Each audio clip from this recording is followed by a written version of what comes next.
sacred calling, tinawag ka sa pagiging ina. Kasi meron niyang divine purpose. May mga times, of course, na hindi naman perfecto yung mga magulang natin. Hindi perfecto yung mama niyo, di ba? And siguro yung encouragement ko is you learn to forgive. Di ba? Kasi even ikaw, hindi ka naman perfect eh. You may want to forgive your parents for raising you through their unknown, unresolved trauma. So, yung mga magulang nyo yan, may sarili din niyang, may buhay din yan na hindi nyo alam. Diba? Minsan kasi focus lang tayo sa buhay natin eh. Na parang, ito yung pagkukulang niya, ganito kasi siya, ganito hindi niya ako binigyan ng ganito. Pero hindi mo alam yung nanay mo, yung tatay mo na yan, meron din niyang conflict. May problema din yan, may mga iniisip din yan, hindi yan superhero. Not being able to understand you because they did not have the capacity to. Diba? Minsan gusto yung naman nila maintindihin, pero at that time, hindi nila kaya.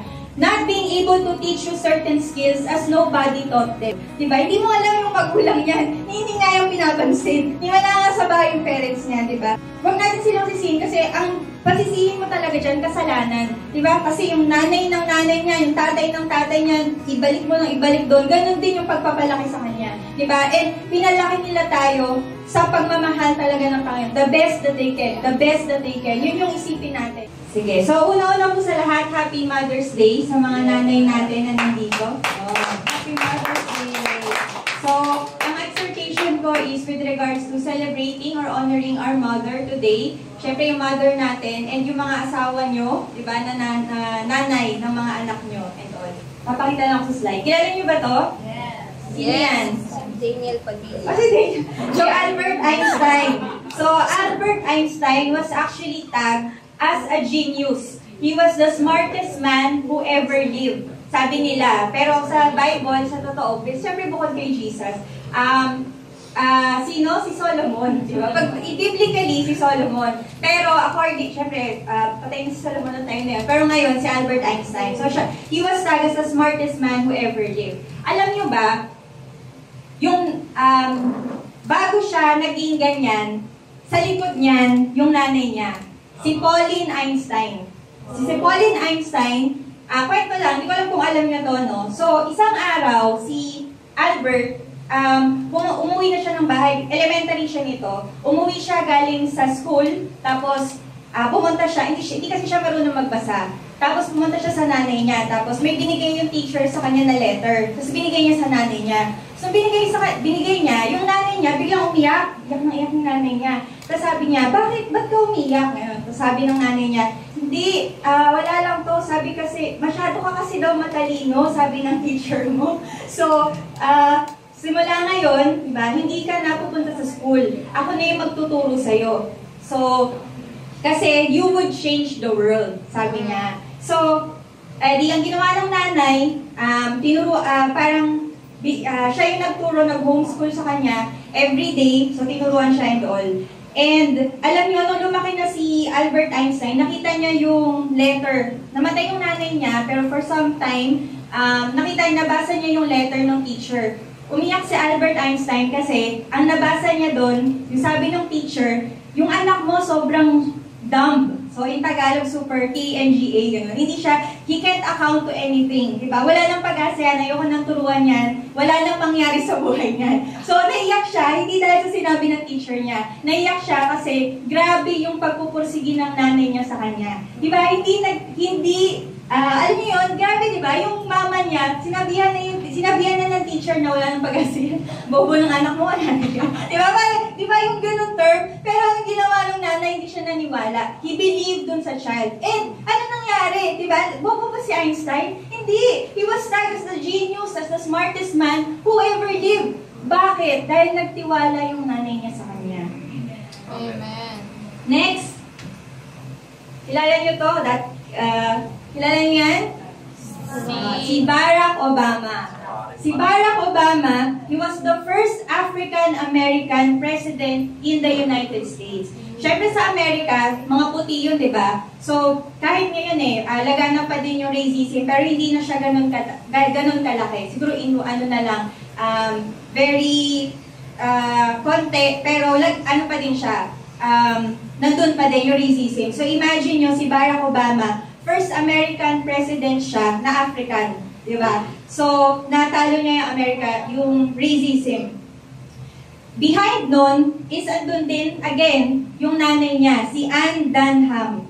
Sabi ni Barack Obama, "My mother was the biggest influence on my life. As a very young woman raising a child, she somehow understood that if you love a kid enough, even if you don't have a lot, if you will fill their mind with a sense of wonder and joy, and you tell them that they can do anything, it turns out the kid usually does okay." Grabe, no? Actually, alam mo, sabi nga ni Barack nung ini-interview siya, yung nanay niya daw, nung bata pa siya, parang chinichismis dun sa mga kaibigan niya na, "Uy, anak ko, matalino to, magiging presidente to." Eventually, naging presidente siya. Kahit i-search nyo yan, yun talaga yung nangyari. Kasi bilib na bilib yung nanay niya sa kanya na eventually naging presidente siya ng United States. Sige, pangatlo, tingnan ulit natin. Hindi nyo kilala yan, hindi ko nga din kilala yan. Pero, si Abraham Lincoln. So, president din siya. Actually, he was tagged as the greatest US president. So, sa lahat daw ng presidente siya. Bakit? Kasi, nilid niya kasi yung sa Civil War. Siyempre, di ba, COVID pa nga lang, ang hirap na di ba? So, Civil War pa. So, he led US sa Civil War. And dati, talagang may slavery talaga. Talamak yung slavery na yung mga tao, meron yung palengke ng mga slave. Tapos doon talaga sila binibili, ganun, pinagbebenta and all. Siya yung nag-stop nun, si Abraham Lincoln. So, at his back, nandun din yung nanay niya, si Sarah Bush. So, si Sarah Bush, actually yung nanay niya, yung natural mother niya, na namatay yon ng 9 years old pa lang si Abraham. So, pero, tinuruan din siya noon sa pagbabasa and all. Pero, ng stepmother niya to si Sarah Bush. So, ano nangyari? Tawag niya doon is yung parang angel mother niya. Kasi, mahirap lang kasi sila Abraham hindi naman sila ganun kayaman. And hindi din nakatapos sa pag-aaral sila Sarah Bush. Pero, ang ginawa niya, the best that she can, tinuruan niya talaga yung anak niya. Tinuruan niya magbasa, kahit di siya ganun marunong magbasa. Nag-invest siya ng time, tinuruan niya magbasa, tinuruan niya sa pag-aaral and all. Kasi, alam niya kung ano yung kayang gawin ng anak niya. So, sabi ni Abraham, "God bless my mother. All that I am or ever hope to be, I owe to her."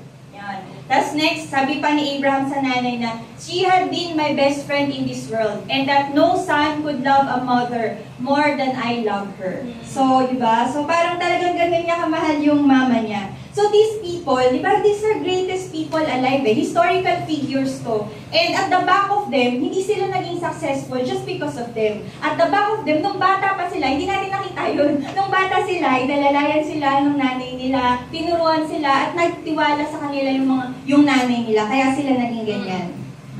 So, tingnan naman natin yung Christian moms. So, eto, si Hudson Taylor. Siya naman yung nag-pioneer ng missionary sa China. So, nung time na yun, ibig sabihin, wala pang nagmi-mission sa China noon. So, siya yung kauna-una na nag-mission sa China. At nakarating yung Christianismo doon. Kasi di ba sa Chinese, talaga sila? Wala silang Christianism parang, pero marami silang Diyos-Diyosan and all. So, siya yung nag-start nun.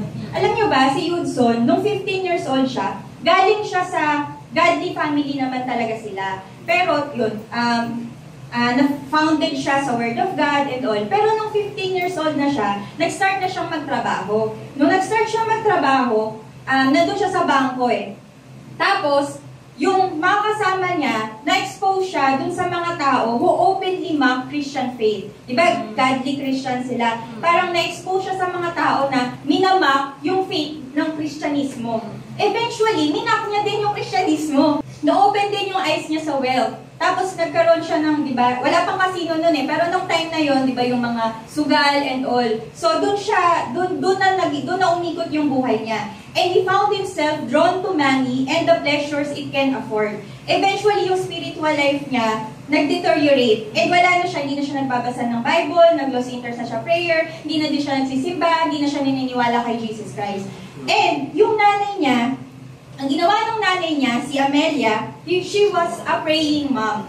So, sabi niya, hindi pwede to, Lord. So, umiiyak yung nanay. Ang ginawa ni Amelia, pumunta siya dun sa sister si sister niya Amelia, si Mecca, charet. So, pumunta siya doon. Tapos, sabi niya, doon siya meron kasing room doon. Tapos, doon siya lumuluhod sa panalangin. Tapos, ang sabi niya, nilalak niya yung sarili niya doon, and for hours, he pleaded to God that he would save Yudson. Sabi niya, Lord, hindi ako titigil ng panalangin hanggat hindi mo sinasagot yung panalangin ko na iligtas mo yung anak ko. So, nandun lang siya, nilak niya yung sarili niya for how many long? Tapos, eventually, di natin alam kung ilang hours and all, yung weeping niya na turned into praise. Yung pleading niya na turned to praise. Kasi sabi niya, alam ko sinagot na ng Diyos yung panalangin ko, ligtas na yung anak ko.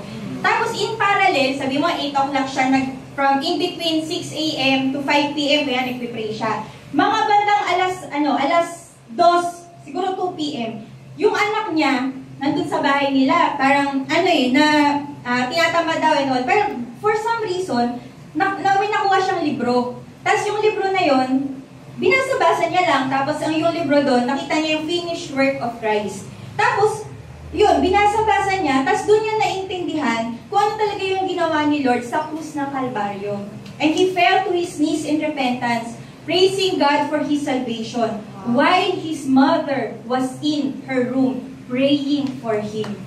Tapos, nung umuwi na yung nanay niya, alam mo, sabi niya sa nanay niya, Mami, sasabihin ako sa'yo. Alam mo, sabi ng mama niya, alam ko, ligtas ka na. Di ba naman nalaman kasi pinapanalangin kita? Di ba? Alam niyo yung, grabe, tingnan yung si Yudson, isa sa mga sinabi niya, all God's giants have been weak men who did great things for God because they reckoned on God being with them. Grabe, no? Parang, kala mo ano na yung buhay niya, hindi mo na alam kung saan papunta. Pero because of dun sa nanay niya talaga na nananalangin para sa kanya, praise God, sa buhay ni Hudson Taylor. Amen? Amen. So next, tingnan natin yung mga buhay ng mga totoong tao. So, si John Newton. Si John Newton, siya naman yung kumanta ng Amazing Grace. Kakantayin ko sana, kaya lang baka masulihan tayo. Pero yung Amazing Grace, how sweet. Diba? Siguro naman, alam niyo yun, diba? That saved a wretch like me. I once was lost, but now Okay na. basta ganun. Bakit ko sinasabi yung lyrics? Kasi, si John Newton, captain siya ng slave ship. Tapos, yung buhay niya din, pariwara. Pero yung nanay niya, nung simula nung bata siya, talagang tinuturo sa kanya yung Word of God. Tapos mga hymns, kinakantahan siya bago siya matulog and all. Dumating sa point, yung ship na kinakapten niya, nagkaroon ng yung parang sobrang storm. Tapos akala nila, mamamatay na sila. Ang ginawa niya, nanalangin siya. Sabi niya, Lord, naalala niya yung sinabi ng nanay niya, naalala niya yung turo ng nanay niya. So, sumingi siya ng tulong sa Panginoon. Lord ng nanay ko, di ba? Sabi niya, iligtas mo ako and all. Tapos sabi niya, ibibigay ko yung buhay ko sa'yo, iligtas mo lang ako. Ayun. So, anong point nun? Tapos after nun, tinupad niya naman yung pangako niya sa Panginoon. Nagsilbi siya sa Panginoon. Pero ang point natin doon, yun, yung nanay niya, even nung bata siya, di ba, talagang hindi nagsawa. Siguro kahit hindi naman maintindihan ni Newton nung time na, itong nanay ko, di ba, puro na lang si Lord ang mukhang bibig. Di ba, hindi niya man, corny, ang oy. Pero di ba, parang hindi niya alam, nagtatanim pala siya sa anak niya. Tapos eventually, that time come, that crucial time has come for Newton, di ba, to really choose to believe in God. And that time has come, di ba? Because of Elizabeth Newton. Hindi naman natin sasabing because of her lang. Pero because of what she did, talaga nag-plant siya ng seed. So, ayan. Sige, so next, pangatlo na to. Si Charles Spurgeon. Si Charles Spurgeon, siguro nababasa, isa din siya sa mga favorite ko kasi maganda ng mga quotes niya. So, tinawag siyang Prince of Preachers. So, yun yung tagging sa kanya ngayon Parang Prince of Preachers, Charles Spurgeon. So, isa sa mga sinabi niya, my faith rests not in what I am, or shall be, or feel, or know, but what Christ is, in what He has done, and in what He is doing for me. So, ito naman si Eliza Spurgeon. Ayun. So, sinabi ni Charles, sa nanay niya, I am sure that in my early youth, no teaching ever made an impression upon my mind as the instruction of my mother. Diba? So talagang malaki daw yung impact sa kanya. Balikan natin si John Newton. Sorry, may nakalimutan ako sabihin. Si Elizabeth Newton nakalagay doon, hidden strength of a weak mother. Kasi, ano siya, paralyzed siya. So, oo, parang, nung time na yon parang parang sa may sakit pala siyang tuberculosis and all. So, hindi siya makagalaw, lagi lang siya nasa bed and all. Tapos, maaga siya namatay. Pero yun nga, sabi niya, konti lang nalalabing buhay ko, ilalaga ko yun dun sa anak ko, tuturuan ko siya, diba? Sa Panginoon, ganon. So, kaya sinabi dyan na yung physically weak siya, but then, he was strong in faith. Amen? So, eventually, naligtas yung anak niya. Sige. So, these men grew up to be missionaries. Yung tatlong yon, si Hudson Taylor, si Charles Spurgeon, si John Newton. These are people who are missionaries, preachers, and defenders of the faith. Notably, each of these men rose up and called their mothers blessed, attributing to their faith to the commitment of their mothers. Yung motherhood, it is a sacred calling. So, di ba, parang minsan tinatanong natin sa Panginoon, Lord, ano ba yung purpose ng buhay ko? Di ba, Lord, ano bang gagawin ko sa buhay ko? Di ba, parang may mga ganon. Pero, motherhood is a sacred calling. Tinawag ka sa pagiging ina. Kasi meron niyang divine purpose. So, God's design for all mothers, either biological, adoptive, or spiritual, is to make much of Him to the children entrusted to Him. So, ang purpose mo is talagang alagaan yung anak mo, diba? Dalhin siya sa Panginoon. Ituro ang Panginoon sa kanya habang bata. So, yun talaga yung sacred calling ng isang nanay. In my personal life, napansin ko sa mama ko, meron tatlong inisip ko, Lord, ano bang, pag sinabi mong mother, ano ba yun? Sa akin, it's actually something like unconditional love, unbelievable sacrifice, and unbelievable strength. So, ito yung, on a personal note, ito yung nakita ko sa nanay ko. So, bago ko i-share, ayan, tingnan nga natin to. Yan, may mga ano lang ako, pictures. Diba? So, parang kahit may sakit na siya, yung anak niya pa din yung iniisip niya. So, this is true, right? Sige, next natin. Yan. So, may pakpak. Sabi dyan, mother gives wings to their dreams. Tapos yung sacrifice, hindi naman to, nanay na, hayop lang to, di ba? Pero binigay niya yung feather niya kasi nga nilalamig. Tapos yan, ma'am, who is a protector, di ba, sa war, parang kahit sa huling hininga ko, poprotektahan ko yung mga anak ko. So, ganyan yung picture naman niya. And ito, all of us can relate. All of the mothers, no? Sino makarelate siya? So, diba, grabe! Ako nga, sarili ko palang iniisip ko talaga, promise. Parang gulong-gulo na ako sa buhay ko.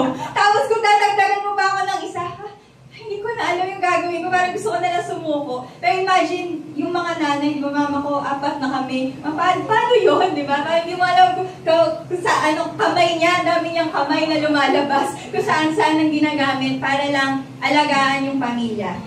So, as I mentioned, yun nga. So, unconditional love. Totoo yan, unconditional love, di ba, parang pag nakita ko, sige, mag-ano na lang ako ng personal note. Unconditional love kasi, yun nga, parang kahit na anong gawin ko, alam ko mahal ako ng nanay ko.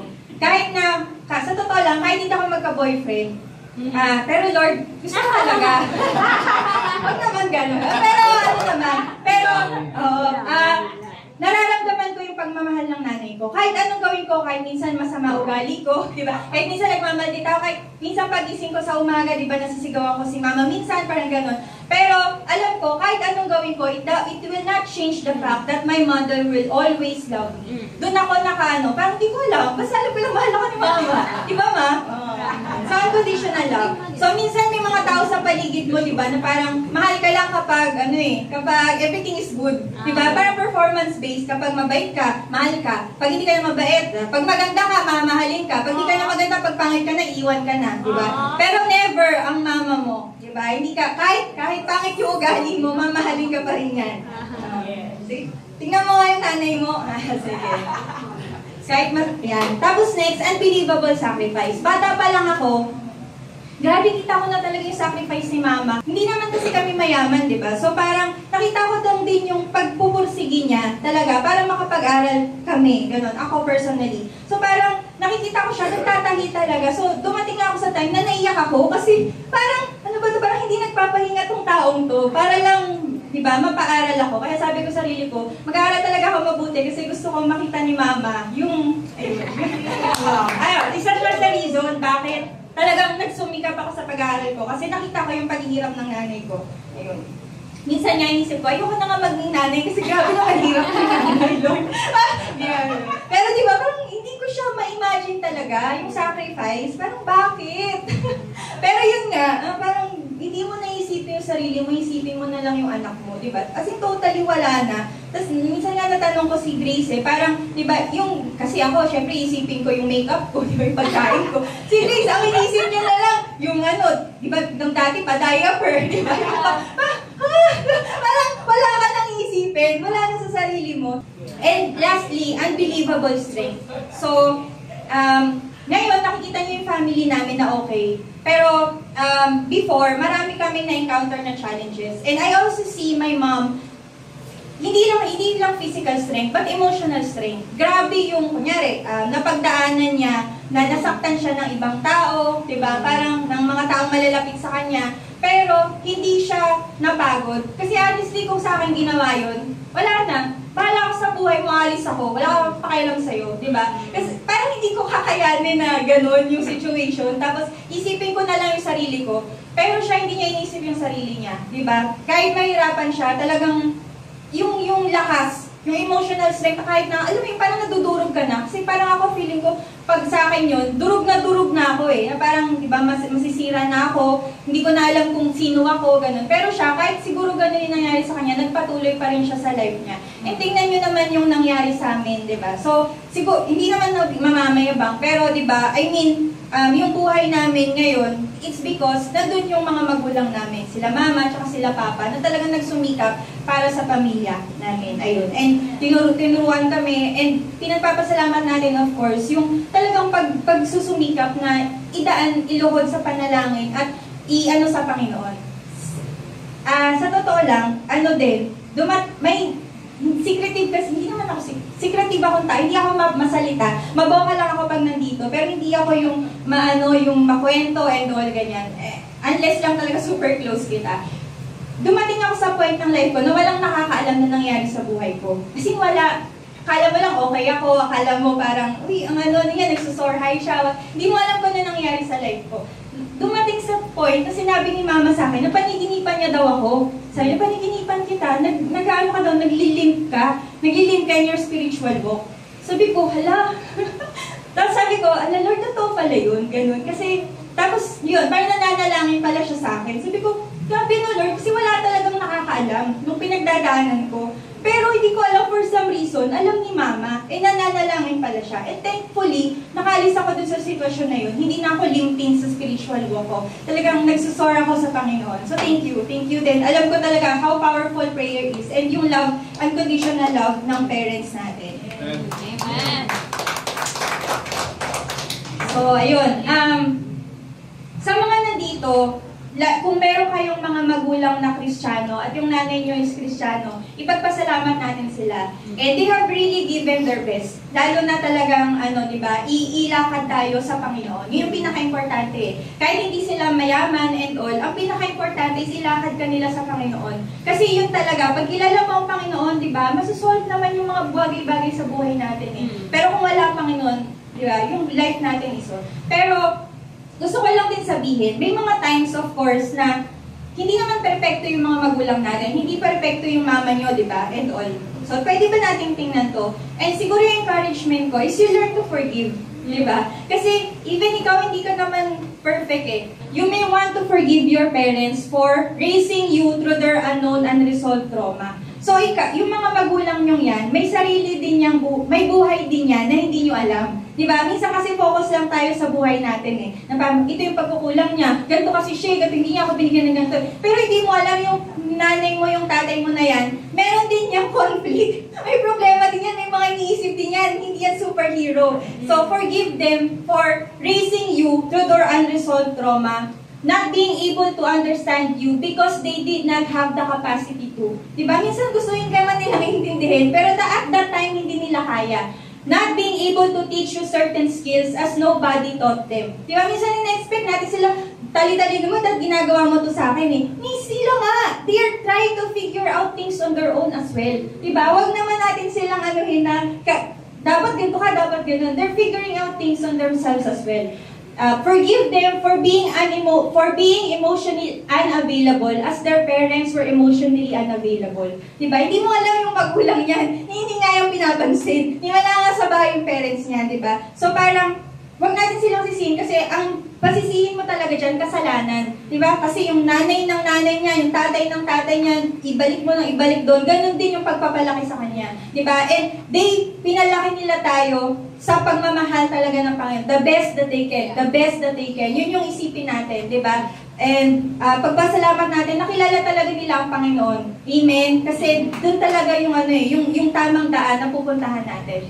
And sabi din dyan, doing the best they could with what they knew and had. Amen? So, yun, parang meron ako, sayang wala dito yung caricature eh. Pero, di ba, parang we are demanding them for something na wala talaga sila. At this moment, yan lang siguro yung kaya nilang ibigay. Ipagpasalamat mo, di ba? Kasi darating sa time, nagpupursige yan eh, hindi mo lang nakikita. So, pagpasalamat natin. So, yun.